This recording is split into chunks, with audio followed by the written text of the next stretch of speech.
munaasabadani isku sidkan oo ay xilka kula kala wareegayeen wasiirada wasaaradaha caafimaadka iyo qorsheynta Somaliland oo ka dhacday hoolka hay'adda shaqaalaha dawladda Somaliland ayaa waxaa ka soo qayb galay mas'uuliyiin ka socotay xukuumadda Somaliland hay'adaha ay gacan saarka leeyihiin wasaaradahani madax iyo marti sharaf kale oo lagu casumay munaasabadda xil wareejinta wasiirada ayaa xilka wasaaradaha isku wareejiyay kadib markii madaxweynaha Somaliland isku bedelay sidoo kalena waxa isaguna xilka la wareegay wasiir ku-xigeenka cusub ee wasaaradda horumarinta caafimaadka Somaliland isagoo xilkii kala wareegay wasiir ku-xigeenkii hore ee wasaaradda horumarinta caafimaadka waxaana ugu horreyn goobta hadalla ka jeediyay agaasimayaasha guud ee wasaaradaha caafimaadka iyo qorsheynta kuwaasi oo mid kastaba gaarkiisa u sagootiyay wasiirkiisii hore sidoo kalena u soo dhaweeyay wasiirka cusub ee loo soo bedelay oo cusbitaal xidhan aanu jirin kuwa cusubna imika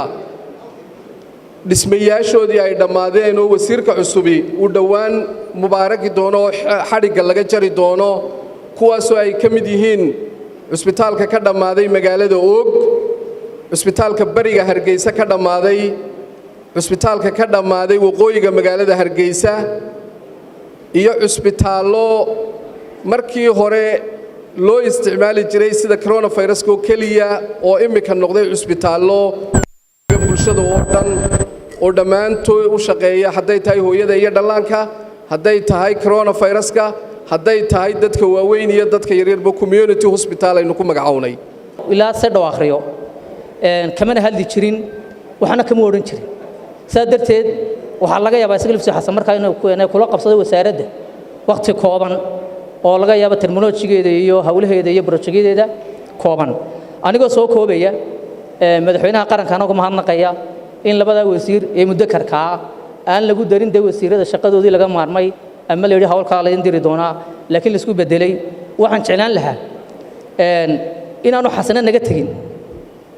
umarna inaan wada shaqeyno sidoo kale iyaguna waxa goobta ka hadlay madaxda ururada bulshada hay'adaha caalamiga ah ee gacan saarka leeyihiin labadani wasaaradood iyo waliba safiirka waddanka Taiwan u fadhiya Somaliland some of study civil engineering, water management.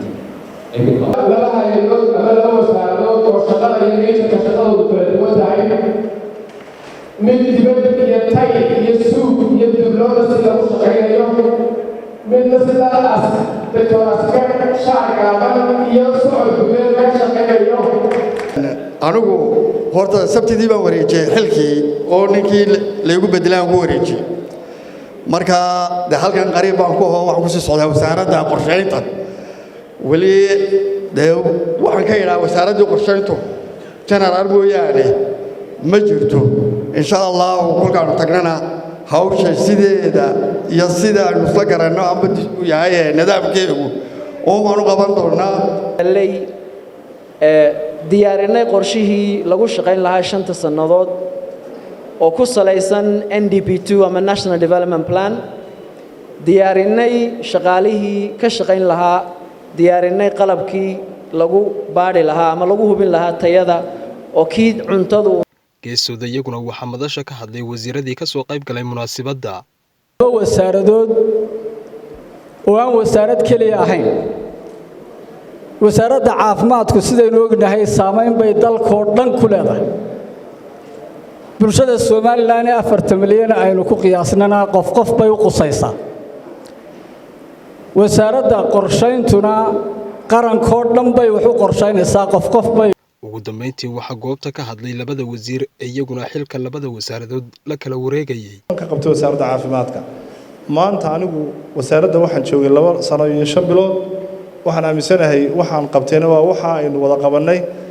wixii qorshaha inoo yaalana waxaan ku wareejinayaa wasiir xasan halkaas laga sii qaadi doonaa muddada aan joogay anigu wasaaradda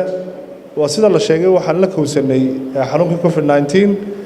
waxa ugu horeeya aan sameynay markaa ma ahaynu in xoog la saaro in COVID la dagaalamo laakiin waxaan ka shaqeynay joogteyntii adeegyada caafimaadka intii suuragal ah in la fidiyo adeegyada iyo wixii aynu haysano in la tayeeyo sargarayn doontaa mashaariic iyo barnaamijyo fara badan ayaad sargarayn doontaa adigu aad ka tahay gudoomiyaheeda ka tahay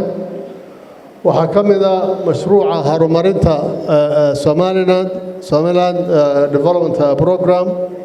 waxa tahay gudoomiyaha guddida ayaa tahay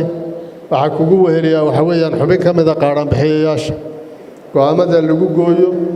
saxiixeeda ayaad leedahay waxaana kula leh cidda deputy-ga kuwa waxaa ka mida brograamka iyadu ay fangarayso islandka oo guddidiisii aad la kulantay xilligii la abuuri lahaa ee la samayn lahaa waxaa ka mida